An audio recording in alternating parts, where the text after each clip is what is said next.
Welcome to the Real Estate Espresso Podcast, your morning shot of what's new in the world of real estate investing. I'm your host, Victor Minash. Today we're looking at New York City and specifically the combined impact of two policies associated with Mayor Mamdani's housing agenda: a rent freeze on rent-stabilized apartments and a proposed 9.5% increase in property taxes citywide. When someone tells you who they are during a political election campaign, you should probably believe them. Now, separately, each of these policies is a political choice. Together, they become something much more serious. They become a stress test of whether private ownership still means private ownership, or whether ownership has been reduced to a set of obligations without the corresponding rights. It's not just an economic question, it's bordering on a constitutional one. So let's start with the business reality. A rent freeze means revenue is held flat, but expenses don't freeze. Property taxes don't freeze. Insurance doesn't. Labor doesn't. Local compliance with the law doesn't. Utilities don't freeze. Debt service certainly doesn't.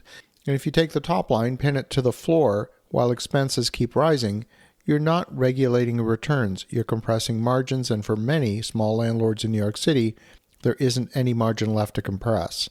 And that's where the conversation gets dishonest in politics. People talk about landlords as though they're all giant companies with endless balance sheets. But a great many rent-stabilized buildings are still owned by families, often immigrant families, often for decades. And many of them are already operating with very little flexibility. Recent reporting has highlighted exactly that concern. Smaller landlords fear a rent freeze combined with a 9.5% tax increase would push them into distress or force them to sell, often at a loss. Let's pivot away from the economics and look at it from a constitutional perspective. The Takings Clause of the Fifth Amendment of the U.S. Constitution says that private property shall not be taken for public use without just compensation. Most people think that in the context of eminent domain, government takes your land, maybe to build a highway or an airport, they pay you, end of story. But there's another category. These are what are called regulatory takings. This is when the government doesn't seize title of your property, but it imposes so much regulation that the effect is similar.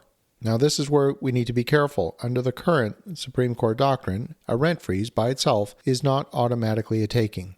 A property tax increase by itself is also not automatically a taking. In fact, the courts have generally treated ordinary taxation as part of the government's taxing power, not subject to the Takings Clause of the Constitution, unless the government is actually confiscating value beyond what is owed, as the court recognized in the tax foreclosure context.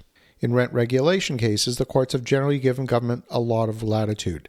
The Supreme Court, in the case of Yee versus the City of Escondido, made it clear that rent regulation is not the same thing as a physical occupation when the owner voluntarily entered a rental business. The court distinguished between regulating the use of the property and forcing an owner to suffer a physical invasion. That distinction matters. So when does the combination of a rent freeze and a property tax increase cross that constitutional line? It's not when profits are reduced, and it's not when returns are disappointing. Not even when the policy feels unfair. Under today's case law, the line is approaching when regulation becomes a confiscation in economic effect. In other words, when the owner is left with no economically viable use of the property, and when the burden becomes so severe that it effectively forces a small group of owners to absorb the public burden that should be borne by the public as a whole. Those factors include economic impact of the regulation, the extent of interference with reasonable investment-backed expectations, and the character of the government action. That is basically the legal test in plain English. Now, I'm not a lawyer, and I certainly don't play one on a podcast. Basically, what it says is if you continue housing people indefinitely, and you cannot meaningfully adjust rent, and your taxes are going up, your compliance burden's going up, and by the way, you still have to maintain your property to building code, at some point, the owner is no longer operating a business. The owner is subsidizing public housing policy with private capital. That's where the moral argument becomes stronger than the legal one, at least initially. Legally, the challenger would still face an uphill battle. In 2023, the Second Circuit rejected a broad constitutional attack on New York's rent stabilization law, and in 2024, the Supreme Court declined to take the case. So anyone expecting the current courts to suddenly strike down rent regulation as a taking is probably overestimating where the law stands today. But that doesn't mean there's no constitutional limit. The point of transition, at least in my view, is when the owner can demonstrate, building by building, that the combined policy package eliminates the ability to earn a reasonable return. It prevents recovery of necessary operating and capital costs, and it traps the owner in a system where the exit is impaired. and continued operation produces economic loss. And when that happens, the argument shifts from this is heavy regulation to this is functional appropriation. And there's no question that's where the fight's going to be. There's always the larger investment question. We don't invest in New York for this very reason. When government tries to solve an affordability problem by forcing a narrow class of private owners to absorb the cost, the long-term result is always less investment, less maintenance, less supply, and ultimately worse housing.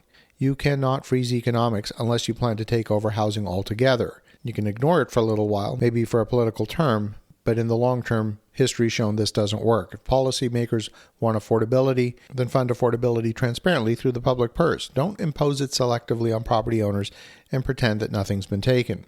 As you think about that, ask yourself a simple question. If you bear all of the downside, but the government controls more and more of the upside, do you actually own an asset, or are you merely an unpaid manager of a social program? And with that, have an awesome rest of your day.